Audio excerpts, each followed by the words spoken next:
Igbo ndị mana enenem n'ụbọchị nke taata asị m ebe nọ na-enenem nọ ya dịrị gị mma, ọ dịrị nwoke mma, ọ dịrị nwaanyị mma. Biko na o nwere ihe nchọ ekwu mana before then nene video anụ. Ogajik, I've told you this thing before. One day you shall be persecuted against the court of law. Go and mark it somewhere. It is my word. The Shanamite says this to you, and not just only you, because a generation is coming where you and your kids will pay. They will pay dearly. Ama m isigo video anụnwa okwu akịta anụnwa na nchọ channel ya directly to nwoke a na-akpọ Ogajik, because anyị niile nọ n'ụwa bụ mmadụ. The arm of judgment has risen against you.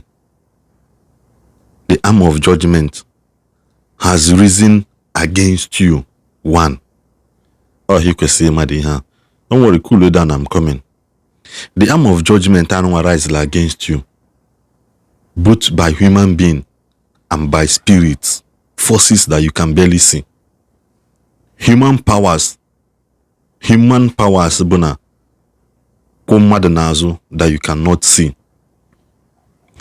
Now, let me tell you something. One, I'm not really very difficult. Man, here expo. Forget about that again. Now, forget pay attention. One, if possible, follow 2 or 3 people as witness. Jamie Tie Governor Ezioku. 2 or 3 people. Bolo ha with you or bolo 4. 1. Igolo manyoko. Golo Oji Igbo. Ibwa. First of all, go and knelt down and beg. Go and kneel down and beg. Je Sepulana Yobiko Obono Adelege possible. Televise it live on Facebook. Televise it live on Facebook. Because the governor is okay for a video anonga play is different from the one melege video on Sunday. Natakologe alosiego make hogwalege on Sunday.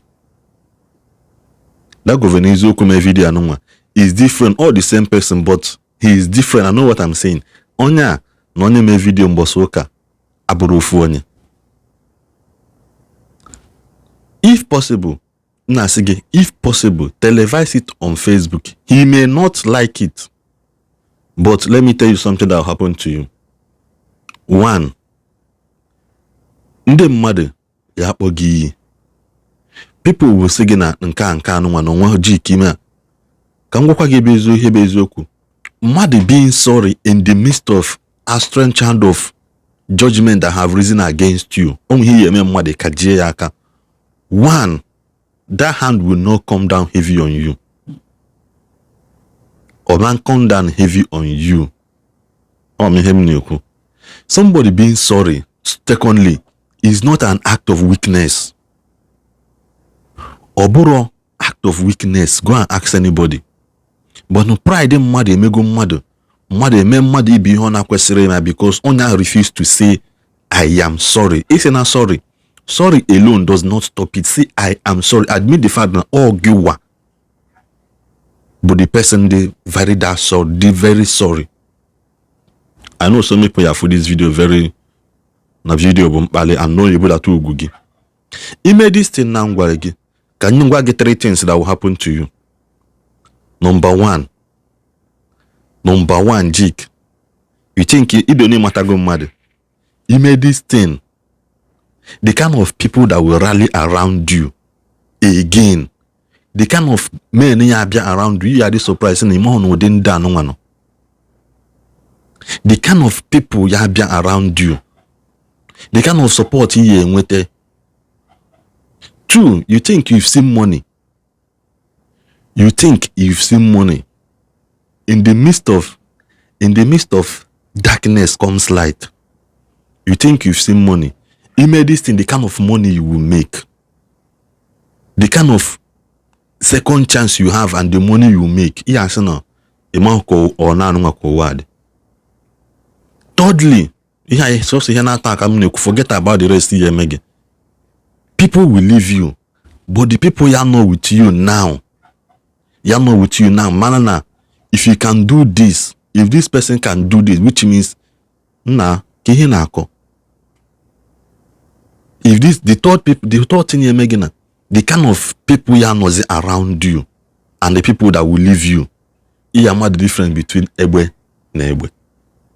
You are secret and you are laws of nature. Ada got na Bible. Yeah, our laws according to the time of this earth and anonymia. This is law. We hear man or what? We had all different by knowledge and our mysteries that we know in life. We hear me. We hear man. Because ever since some matter, despite my years of existence on earth, ever since some matter, the meaning of love your neighbor as yourself. That word is as simple as anything, but love your neighbor as you love yourself can be the first one changes in my life. Since this year, can matter that meaning.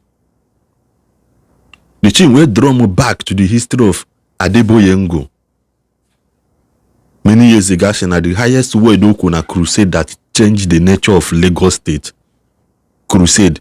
The three words only use: God, you are the greater than the greatest, mightier than the mightiest. But miracles were happening. Again, advantage of him, Madam Alama. Jake, I wish you would do this thing. I wish you will listen and do this thing. Imana hem wagibu. Eziokwu mmadụ ya gwanwu mmadụ ibia n'ụwa. Thank you very much. Biko onye nwete video nwa share ya ka onye ọzọ solukwa gị mata. Ka ọ dị n'mgbe ọzọ.